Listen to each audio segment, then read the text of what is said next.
Hello everyone, welcome back to another video. Today I'll show you why is PeoplePerHour login failed, 2026. If you are unable to log into PeoplePerHour, there can be several common reasons. Incorrect email or password. Wrong login credentials are the most common cause of failure. Forgotten or changed password. If the password was reset or forgotten, old credentials won't work. Account not verified. If your email or account is not verified, login may be restricted. Server or temporary issues. PeoplePerHour servers may be down or experiencing high traffic. Browser or app problems. Outdated browser, app bugs, or corrupted cache can interfere with login. Internet connection issues. Slow or unstable internet can prevent successful authentication.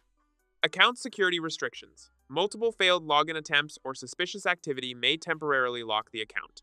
Third-party login issues. If using Google or social login, authorization problems can block access.